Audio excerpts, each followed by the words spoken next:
welcome to today's tip. Now we're going to be making an embellishment that sort of sits along the bottom of my page here.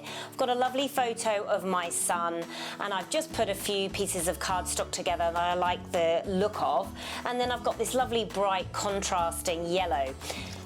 What I'm going to do is I've got this fantastic stamp. That photo was taken at a local RAF museum, and I've got this beautiful stamp of a Spitfire. What I'm going to do is at the top of my yellow piece of cardstock, I am just going to put my stamp.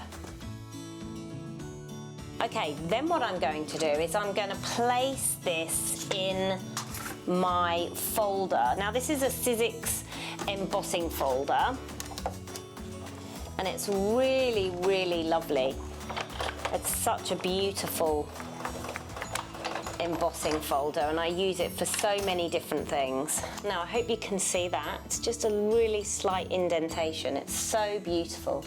Then what I'm going to do is I'm going to get my craft knife and I'm going to cut out the plane, but I'm just going to stop at the edge of the trees. Okay, so then what you're left with is half of the embossing folder part and then half of your stamp. Now I'm just going to have mine floating along the bottom here. Now I've made another one and I'm just going to cut them down to be exactly the same length.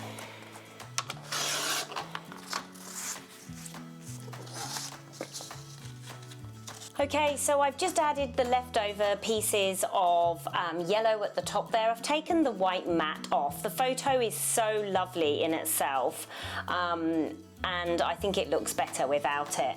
So I'm going to add a little bit of journaling and a title, and this page is done. I hope you've enjoyed this tip, and I look forward to seeing you next time.